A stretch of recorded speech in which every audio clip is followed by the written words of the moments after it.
Nobody cares about you. Nobody cares. It's only a small percentage of population. Nobody gives a damn. And even if they do, what? You make a mistake, you zig when you should have zagged, you get clipped. So what? Everybody make mistake.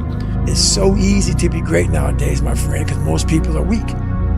Most people don't want to go to that extra mile. Most people don't want to find that extra because it sucks. It's miserable. It's lonely. You talk about that you were kind of, lonely by yourself.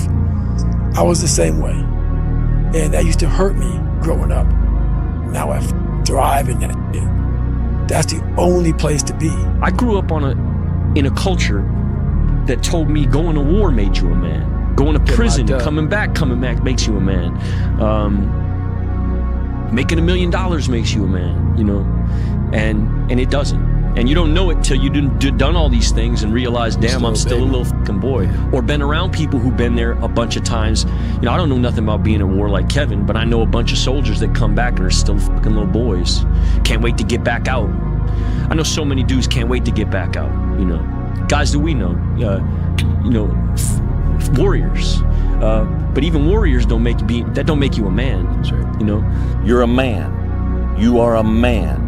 Stand up and be a man. Make the hard decisions, make the sacrifices, make the unpopular decisions, and become comfortable in your own skin. And if you are not a person that you are comfortable being alone with, that is the one person in this universe that you have full power, full right, and full responsibility to change.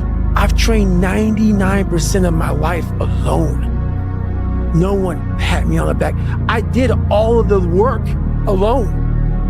Do you be yourself and make sure that you love being yourself. And it's going to be roadblocks, it's going to be tribulations, but always remember this is a life experience.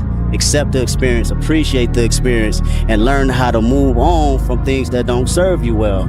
Victims see their past as their fate. Champions see their past as their origin story. And so a lot of people are living through their origin story right now, or they're living through the very reason that they'll never be successful. As weird of a construct as this is, the past doesn't exist. Just gone, it's not anywhere. And so the only thing that we absolutely have control over is the actions that we take right now. And it's a weird eraser of time to when you really start thinking that it's only exists in chemicals in my brain, but it doesn't exist right now to think about the past that way. But in some ways it's also very freeing because it means that I get to start with no baggage. And in some ways for me, it makes the present feel light.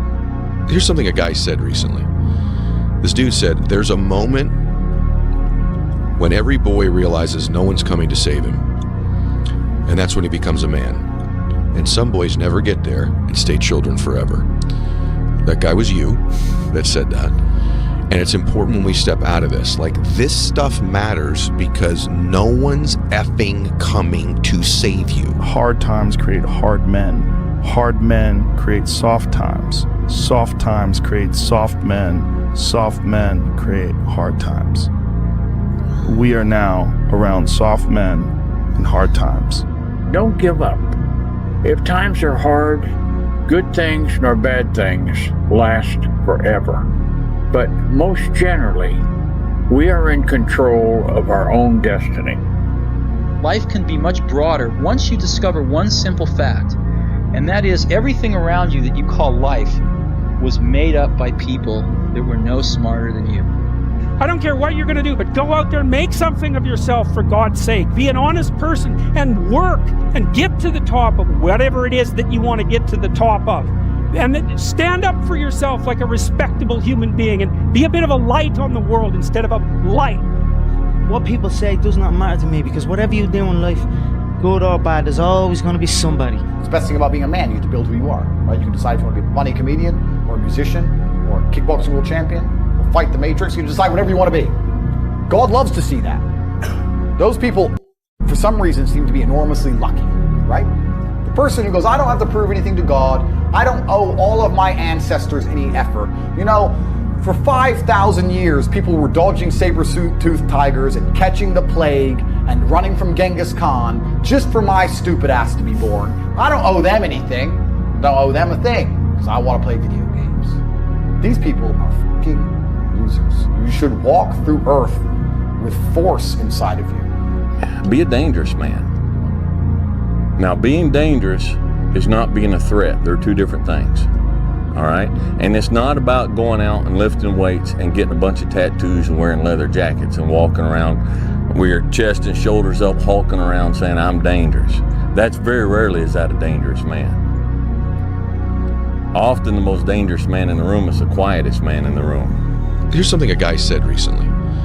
This dude said, there's a moment when every boy realizes no one's coming to save him. And that's when he becomes a man. And some boys never get there and stay children forever. To all of you watching here, come close to the screen and listen. People don't have to like you. People don't have to love you. They don't even have to respect you.